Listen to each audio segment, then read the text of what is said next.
Hi everyone, welcome to Gagan story time. आज की हमारी स्टोरी है बहू की जिम्मेदारियां। नेहा बहू, वो पैसों वाला बैग दिया था ना, उसमें से 3,000 रुपये निकाल कर देना, कुछ सामान मंगवाना है। नेहा, ऊपर वाले कमरे की चाबी देकर जाओ। पति देव छत पर खड़े चिल्ला रहे थे।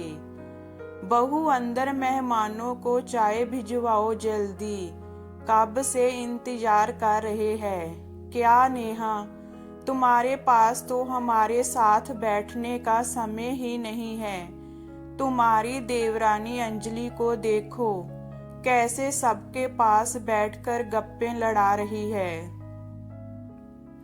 और सभी से घुल मिल रही है। मम्मी, मेरी ड्रेस पर पानी गिर गया, इसे चेंज कर दो ना। ऐसे कई आवाजें नेहा के कानों में लगातार पड़ रही थी। वो चक्कर घिनी की तरह कभी इधर भागती तो कभी उधर। काम थे कि खत्म होने का नाम नहीं ले रहे थे और शरीर अभी से जवाब दे गया था। भागकर वो टीना बिटिया को कमरे में लेकर गई, उसके कपड़े बदले, फिर बैग से पैसे निकालकर ससुर जी को देकर आई। बुआ जी, अभी बैठने का समय नहीं है, मैं काम निपटाकर फुर्सत से आपके साथ बैठूंगी। इतना बोल नेहा ऊपर वाले कमरे की चाबी अपने पति देव को देने गई। क्या नेहा, कब से चिल्ला रहा हूँ और तुम अब आई हो। इतनी चाबियां कमर में लटकाकर घूम रही हो।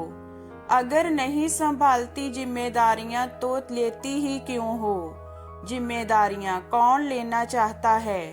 पति देव, घर की बड़ी बहू हूँ और मेरी ननद की शादी है तो बहुत सी जिम्मेदारियां मेरे सिर लाद दी गई है।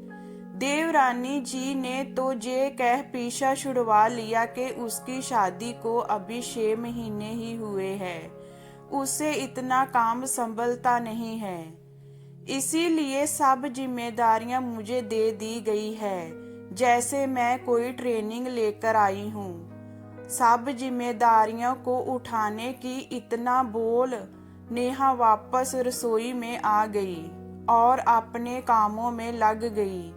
नेहा की ननद कविता की शादी थी।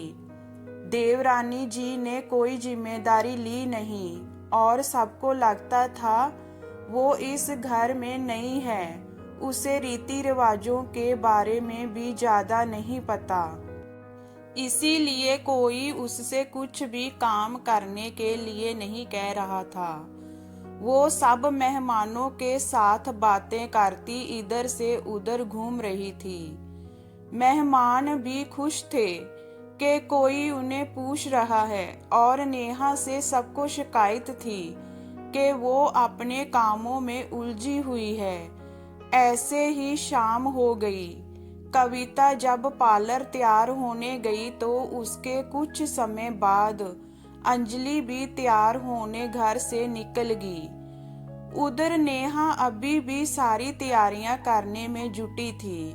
शाम के समय सब मेहमान तैयार होकर मैरिज हॉल पहुंचने लगे। नेहा भी अपनी बेटी को तैयार करने लगी। नेहा, जल्दी से मेरा सूट दो भाई, मेहमान हॉल पहुंचने लगे हैं और घर के लोग अभी तैयार ही नहीं हुए हैं। नेहा ने उसी समय अलमारी से पतिदेव को सूट निकाल कर दिया, फिर बेटी को तैयार कर खुद तैयार होने लगी। तभी सासू माँ कमरे में आई। कहाँ थी नेहा, तुम्हें कब से आवाज दे रही हूँ। वो दूल्हे के स्वागत के लिए जो थाल हम लाए थे वो कहाँ है। आप चलिए माँ, मैं लेकर आती हूँ। नेहा ने जल्द से साड़ी को लपेटा और सासू माँ को थाल व स्वागत का अन्य सामान देने चली गई। वापस आकर हल्का फुल्का मेकअप किया उसमें भी कभी कोई उसे आवाज दे रहा था तो कभी कोई। जैसे तैसे वो हाल में पहुंची। वहां भी जिम्मेदारियां उसका पीछा नहीं छोड़ रही थी। चिंता के भाव उसके चेहरे पर बने हुए थे। थकी हारी, परेशान और मुरझाई वो भीड़ से अलग खड़ी थी कि किसी ने प्यार से उसके कंधे पर हाथ रखा। नेहा बेटा। नेहा पीछे मुड़ी तो माँ और बाबूजी व भैया मुस्कान के साथ खड़े थे। उन्हें देख नेहा खुद को रोक ना सकी और उसकी आंखों से आंसू बहने लगे। वो उसी समय अपनी माँ से लिपट गई। सबको लगा शायद नेहा अपने परिवार को देख भावुक हो गई है। कुछ समय बाद जब वरमाला शुरू हुई तो नेहा की नजर अपनी देवरानी अंजलि पर पड़ी। गोल्डन कलर के लहंगे और खूबसूरत मेकअप के साथ वो दुल्हन से भी ज्यादा खूबसूरत लग रही थी। देवर जी भी उसके अगल बगल मंडरा रहे थे। सब लोग भी अंजलि की तारीफों के पुल भी बंधे जा रहे थे। नेहा इस समय खुद को ठगा महसूस कर रही थी।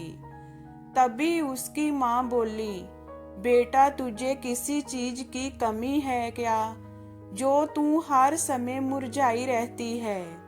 तेरी देवरानी को देख कैसे सज धज के दुल्हन के बगल में खड़ी है, और एक तू है जो जहां मुंह लटकाए खड़ी है।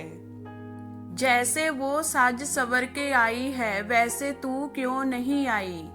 क्या करूं माँ, सब जिम्मेदारियां मेरे सिर दे दी गई है। अंजलि तो फ्री है, उससे कोई काम के लिए भी नहीं कहता। सबको मैं दिखती हूँ और शिकायतें भी मुझसे है कि मैंने काम सही से नहीं किया।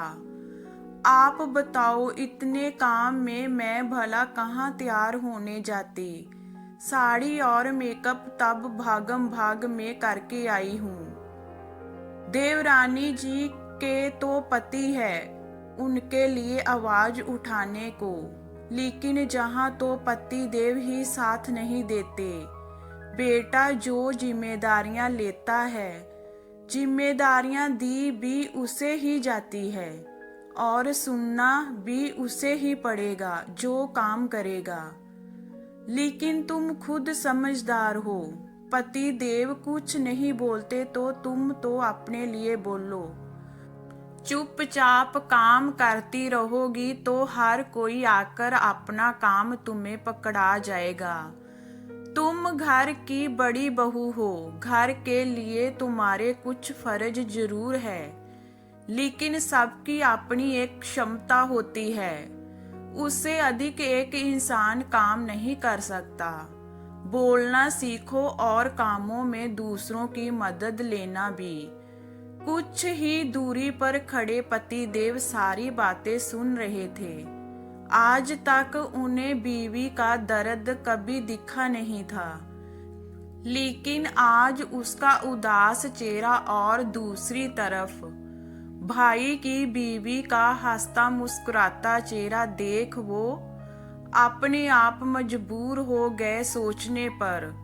बीवी और सासू माँ की बातों ने भी मन में सवाल उत्पन्न किए तो एहसास हुआ कि बीवी की इस हालत के जिम्मेदार वो खुद है।